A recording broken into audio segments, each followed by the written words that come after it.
Ele é considerado como um verdadeiro mito na região da Serra do Cipó.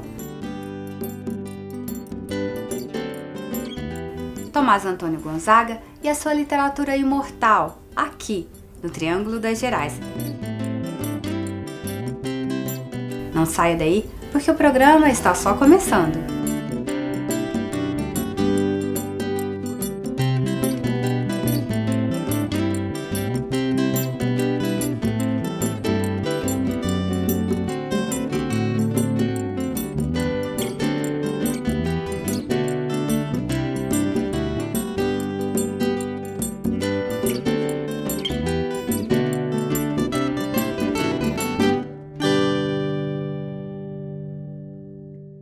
Patrocínio Algar, gente servindo gente.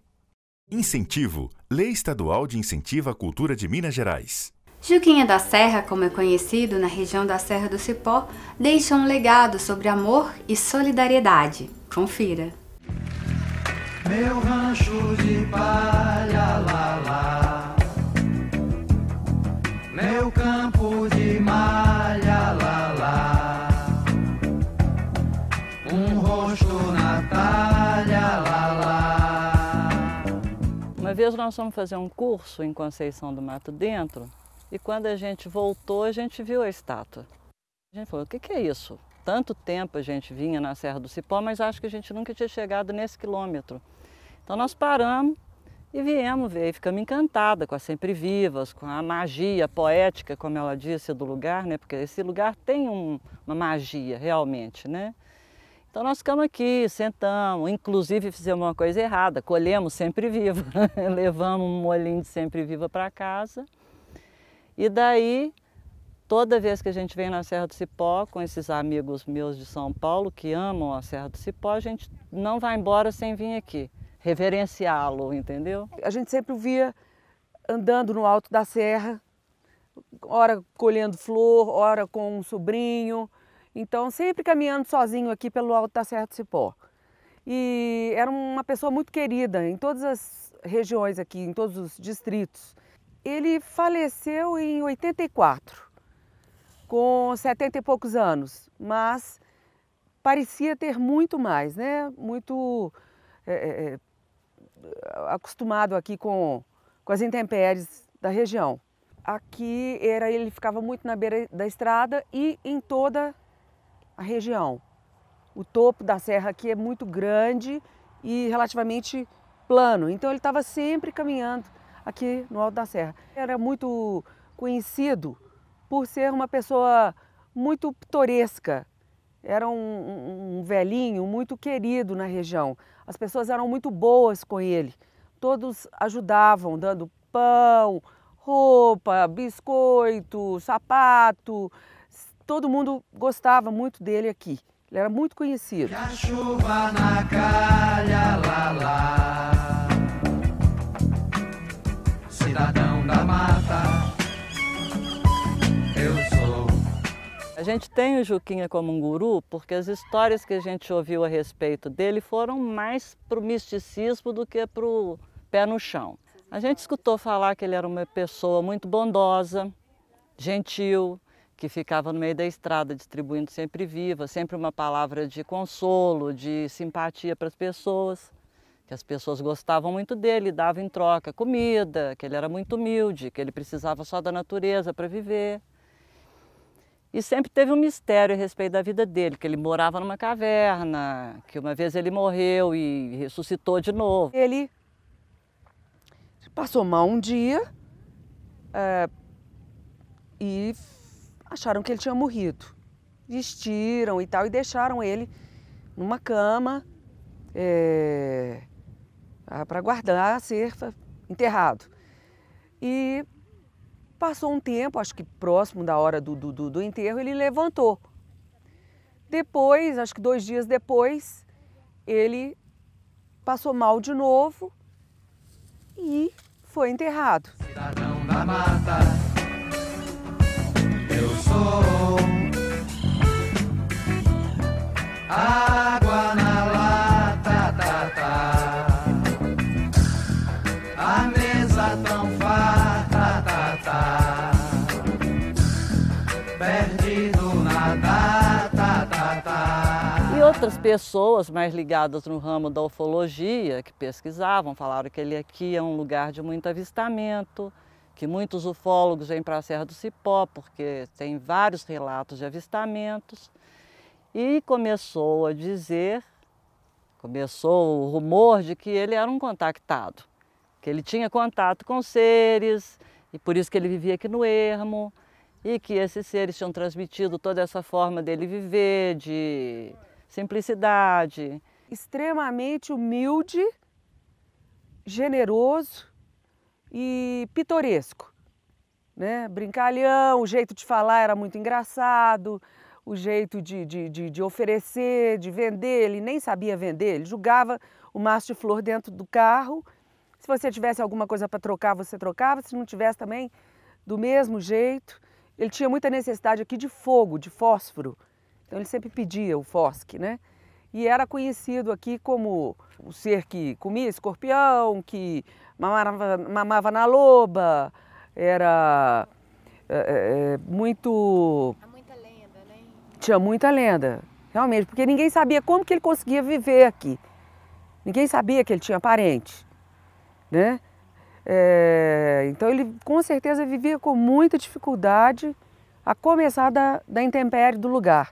Muito vento, muito sol, muita chuva, neblina, aqui muda o tempo todo. Dificuldade de alimentação, né? A terra aqui não tem muito o que plantar, então é um ser adaptado a esse agreste. Achei-me na mata, cidadão da mata.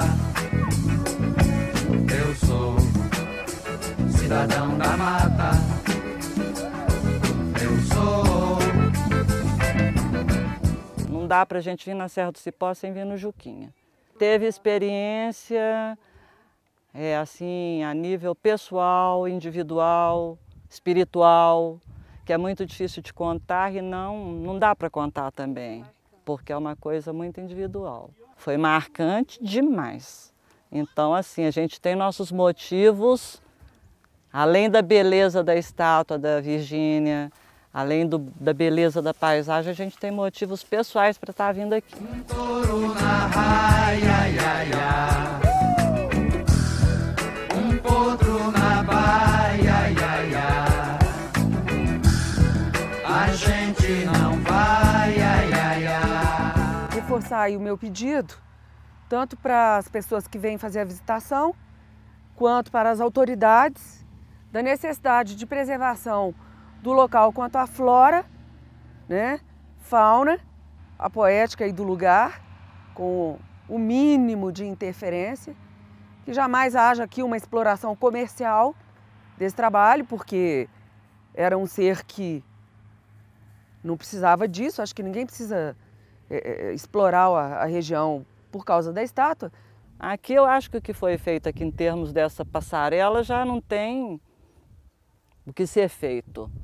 Aquele restaurante ali, para mim, ele descaracterizou totalmente a paisagem. E se for possível replantar sempre vivas, que replantem, entendeu? Porque aqui tinha cursos de rios que a gente tinha que pular para chegar até o Juquinha. Era um tapete amarelo e branco de sempre viva. Não tinha nada, não tinha aquela cerca.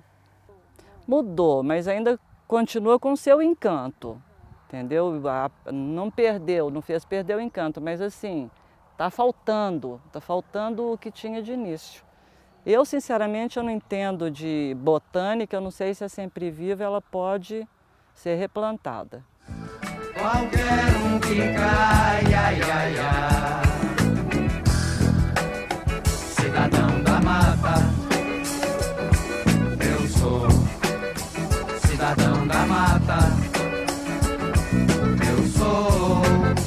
Quanto à flora, deixassem de colher flores e tudo, porque como a visitação aqui está intensa, cada um que tira uma vira um grande buquê que vai embora. Então essa questão é um pedido aí que eu faço. Um apoio dos prefeitos e empresas de mineração que estão chegando agora na região, que ajudassem a me dar um apoio. Em primeiro lugar, a restauração da escultura, que está precisando. A instalação de uma placa mais elucidativa do personagem. A limpeza, porque tem muito resto de material de obra aqui ainda, tem resto de asfalto, que isso foi feito na época do asfalto, tem lixo aí na região. É necessário colocar também placas na beira da estrada, é preciso fazer um estacionamento fora, do lado de lá da estrada, certo? Porque do lado de lá vai haver mais segurança para os visitantes. Tem outras questões que estão afetando a paisagem da obra e o entorno dela, como foi essa obra aí construída e que, sem um estudo maior, né, do que vai significar esse trabalho aqui para o futuro. Meu cão, minha gralha, a minha pirralha, meu pão, minha tralha, e um velho pirralha. Eu acho que o próprio lugar já inspira uma certa introspecção. A expressão dele e aquela placa que está escrita ali no chão também já te inspira uma introspecção, já sabe que ele era do bem. Né? Então eu acho que pelo fato de você estar num lugar desse, com uma estátua no nada, que ninguém faria uma estátua no nada para uma pessoa que fosse insignificante. Então tudo isso já te gera uma reflexão, né? Uma introspecção. Eu recomendo que todo mundo que vier na Serra do Cipó se desloque 17 quilômetros para vir ver o Juquinha. Eu não mexo em nada, deixo tudo do jeito que está. Amo a mata, porque nela não há preços. Amo o verde que me envolve, o verde sincero que me diz que a esperança não é a última que morre. Quem morre por último é o herói, e o herói é o cabra que não teve tempo de correr. Daqui a pouco vamos conhecer um pouco mais da obra de Antônio Tomás Gonzaga. Voltamos já.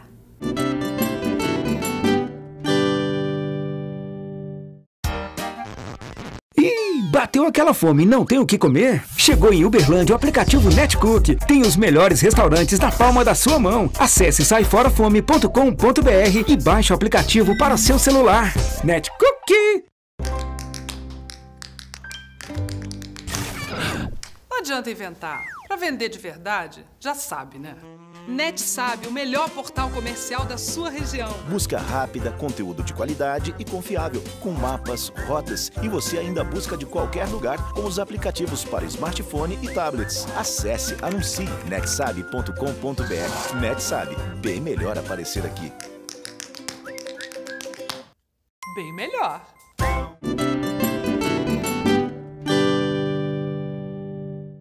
Ele falava do amor e defendia a independência do Brasil. O Inconfidente, Tomás Antônio Gonzaga e a sua literatura arcádica. Confira.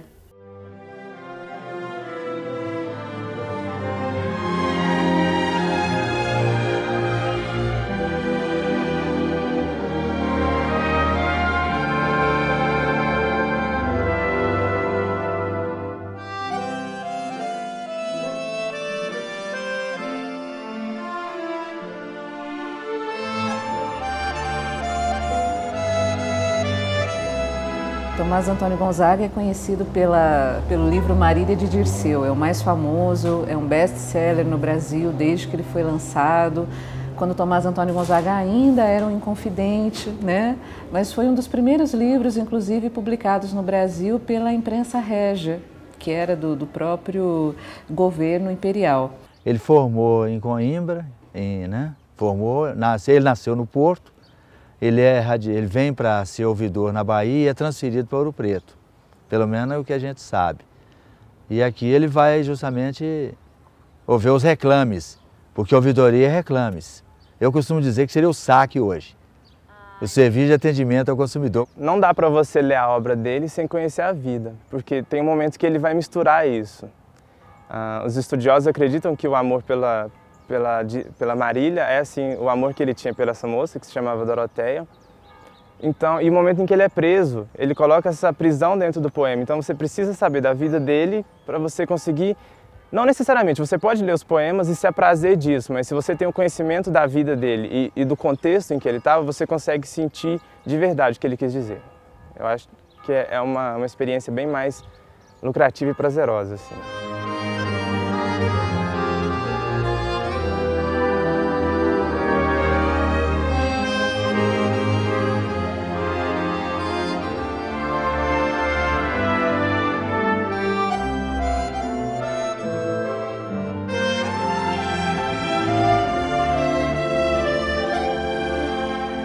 A obra é dividida em 3 liras. A primeira provavelmente foi escrita aqui, quando ele vivia em Vila Rica. A segunda parte, provavelmente, quando ele estava preso no Rio de Janeiro, na Ilha das Cobras. E a terceira parte são versos esparsos, escritos em períodos os mais diferentes. Então, a obra foi sendo publicada ao longo do tempo. Nessa primeira parte do livro, ele segue as regras do arcadismo, vou chamar assim para facilitar, mas a gente consegue enxergar em alguns momentos, talvez, né, são hipóteses, motivações reais, né, da vida dele. A segunda parte, ela é bastante diferente, bastante fora da convenção, porque ele está preso. E aí ele escreve de dentro de uma masmorra. Por exemplo, a segunda parte começa com o seguinte poema. Eu vou ler alguns versos apenas para vocês terem uma ideia disso. Já não cinjo de louro a minha testa, nem sonoras canções o Deus me inspira. Ah, que nem me resta uma já quebrada, mal sonora lira.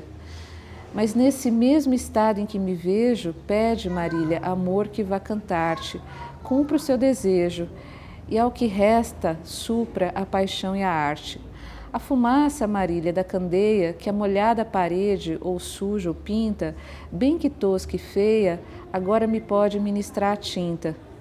Aos mais preparos o discurso apronta, ele me diz que faça no pé de uma má laranja ponta e dele me sirva em lugar de pluma. Então é bonito porque ele não tem papel para escrever, ele não tem tinta, ele não tem pena.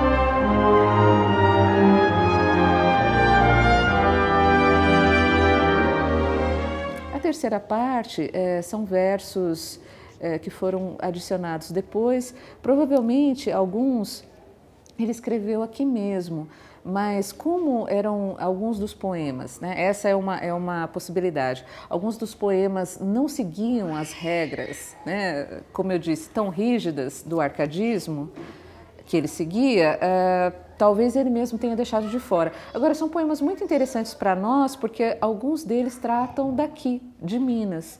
Então, um poeta que escrevia poemas sempre situados nessa região ideal, a Arcádia, onde nunca faz frio, onde nunca o calor é demais, onde as musas convivem com os pastores.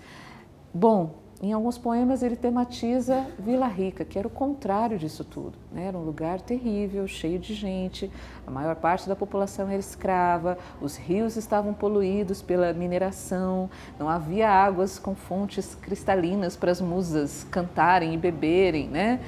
Então, um dos poemas mais interessantes dessa parte diz assim: Tu não verás, Marília, 100 cativos tirarem o cascalho e a rica terra, ou dos cercos dos rios caudalosos, ou da minada serra. Não verás separar ao hábio negro do pesado esmeril a grossa areia, e já brilharem os granetes de ouro no fundo da bateia. Não verás derrubar os virgens matos, queimar as capoeiras ainda novas, servir de adubo a terra, a fértil cinza, lançar os grãos nas covas. Não verás enrolar negros pacotes das secas folhas do cheiroso fumo, nem espremer entre as dentadas rodas da doce cana o sumo. Então, olha que interessante, né? Ele diz não verás, mas a gente vai vendo, né? Isso é uma das belezas da linguagem poética. A gente vai vendo os cativos tirando cascalho e areia para mineração. O hábil negro, né? É bonito esse adjetivo que ele usa para tratar do escravo. O hábil negro usando a bateia para fazer aquela lavagem, né? Encontrar o ouro, a derrubada dos matos.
O que me chama mais atenção é esse chaveco, eu vou usar essa palavra que a meninada gosta, esse chaveco que ele usa em cima da Marília. Por exemplo, teus cabelos são os fios de ouro, essa montanha é toda de ouro. Ó. O teu corpo, né, é um bálsamo que evapora. Eu estou dando umas resumidas na poesia. Então, né, sua pele é cor de neve, formosa. Então, olha só, eu estou arrepiando. Alguns vão dizer que ele era contra a escravidão, que ele era um português, que não ligavam para isso. Vão ter muitos estudos. Pela obra dele, eu acredito que ele foi sim um ativista, até porque ele foi preso por causa disso, ele foi preso por inconfidência. Então eu acredito que ele seja um romântico, que se apaixonou de verdade e que doou a vida dele para escrever sobre essa mulher e que eternizou essa mulher e que fez ela virar um ícone brasileiro, apesar de não poder ter tido essa relação com ela de verdade. Então ele era assim um romântico, tanto que tem alguns estudiosos que vão falar que o livro deveria se chamar Dirceu de Marília, porque nos poemas são diálogos com Marília, mas a Marília em momento nenhum fala alguma coisa, ele só usa ela como vocativo para exaltá-la, para louvá-la, para dizer que precisa dela, que quer eternizá-la, que quer ela do lado, enquanto ele escreve, ele quer ela do lado, lendo perto dele, deitada no seu ombro. Então eu acho que ele era um homem apaixonado, sim. Para mim, né? Para mim, ele foi uma pessoa que amou muito, mas amou, assim, de uma forma literária, né? Não teve o outro lado, né, correspondendo.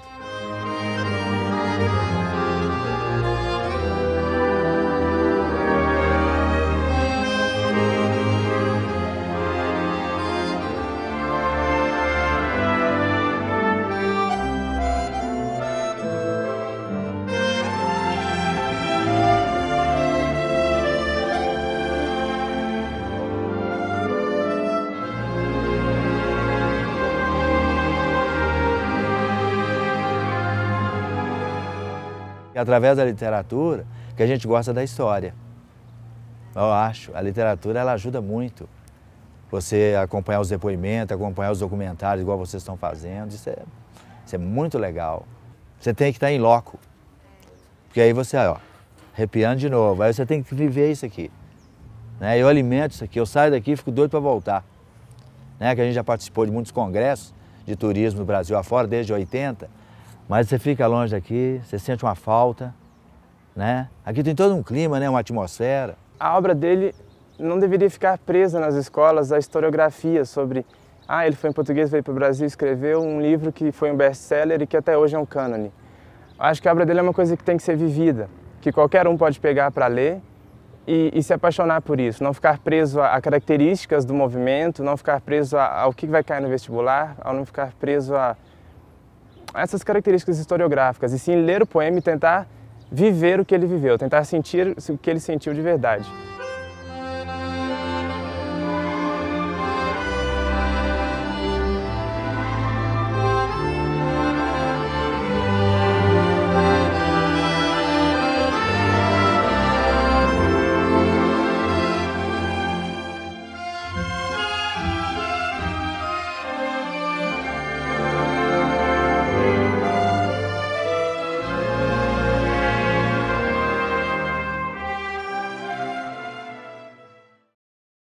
E hoje nós ficamos por aqui.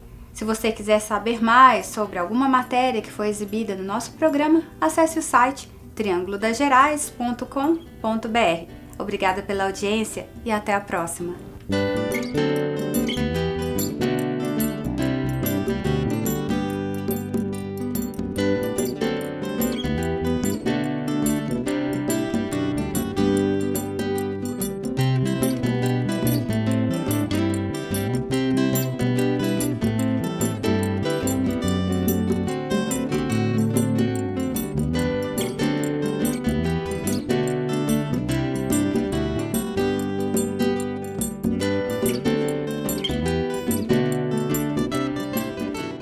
Patrocínio Algar, gente servindo gente.